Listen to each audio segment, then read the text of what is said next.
welcome back to my channel. My name is Renata and this is the Twilight Stitcher.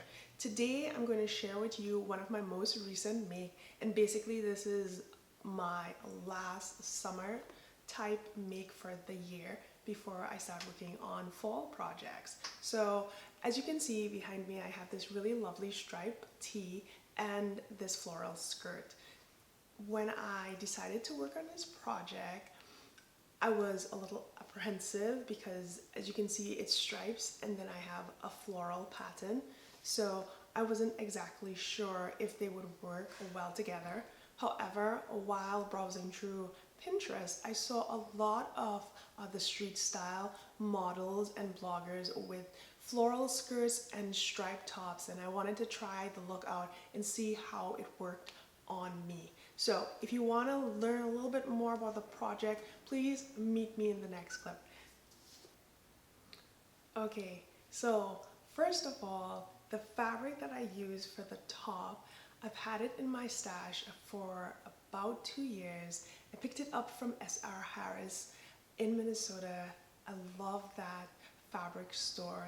It's just the biggest shop you can find. It's just so huge and you can get really overwhelmed, but their knitwear section is really good and you get good quality knits there that have great recovery. This striped top really drew me to it because of the quality of the fabric, and once I get into the actual footage piece of this, you guys will see what I'm talking about with regard to the texture on this knit, because it's a really good textured knit and it has great fabric recovery. So the project and the sewing projects that I use for this is BurdaStyle 6 2019 design 112. It's the top. It has a really pretty bow detail at the back. I like the v-neck of this, and the length of the sleeve is perfect for end of summer transitioning into fall. You can definitely wear this with a jeans and use a cardigan, something to keep you warm when you don't have to be really bundled up. The length is good and it still has a little drama to the back. When I turn her around, you guys will see that. Now, the bow detail wasn't really that hard to do. All that was required was to cut the pieces, make a knot, and then sew them into your facing and the seam of this bodice. Very quick project, doesn't require a lot of knowledge. So if you are someone that is very confident in your beginner sewing skills, go for it because it's a beautiful design. I'm going to turn her around. There might be some squeaking, but I may speed it up. So let's do this.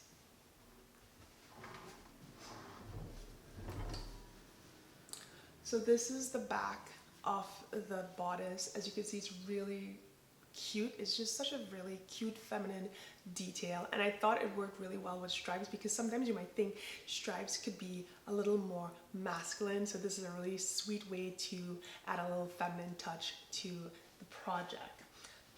Let's move on to after I turn her back, where she needs to be, right here. Let's move on to the skirt. So if you're familiar with BurdaStyle magazine, then you know that in this edition of their magazine, these two were paired together. It was actually a striped bodice. I will pop a photo of the entire piece. I'm pretty sure it was a striped photo, but the skirt as well was very easy to make. There is 2 pleats on this. I added the pockets here, and then I went with black buttons. One of the things I wasn't too sure about was I got to the sewing machine after making the buttonholes, and I placed the buttons on there and I just started to put them on, attach them, only to realize that I didn't change the thread to black. So the thread is white but the buttons is black. But however, I think it works really well and it doesn't take away or distract from the beauty of the skirt.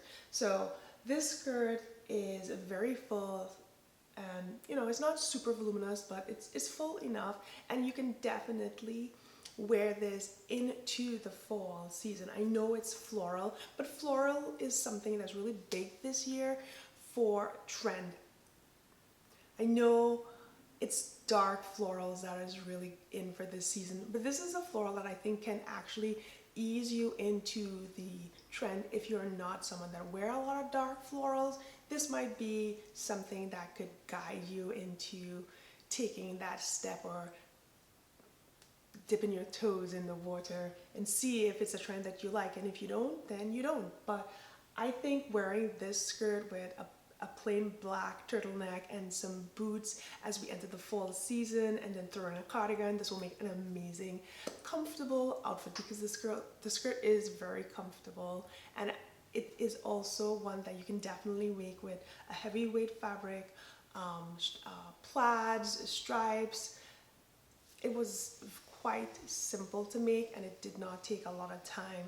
The instructions, as I continue to say with Burda, is increasing every year. They are taking a lot of time converting it to English and making it more user-friendly, so I really appreciate that, because when I first started, it was just a foreign language, and now it's so much easier to understand and get the knack and hang of what they're saying and what to do and when. The skirt design is 113, and the size range for the skirt as well as the top runs 36 to 44, and I believe that is sizes 8 through 18. I will pop that up on the screen so you guys can have a little look at that. This fabric, if I haven't mentioned it before, I purchased a long time ago, I think about 3 years ago, from fabric.com, and this is a Tilio fabric. It is a stretch satin, so it does have a nice give if you're working with it and you're like, well, I'm not sure how it's going to work for me. Anything that has a little elastine will definitely give you slight ease and a little more comfort, because it stretches but the recovery is good. So if something feels a little tight or you're not sure of the fit, if you use stretch satin or anything that has elastine or lacquer in it, will definitely make it more comfortable for you when you're working with it. I didn't have any problem sewing these pieces together. I really like how it looked, and I can't wait to share with you the 360 of me wearing this awesome outfit.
There you have it. Thank you so much for taking the time to watch this video. I really do appreciate it. If you enjoyed what you see, don't forget to click the subscribe button, follow the Twilight Stitcher on Instagram, and please feel free to share, like, and comment, as well as turn on your notifications so you will be notified when my next video is live. Thanks again and have a wonderful day. Bye.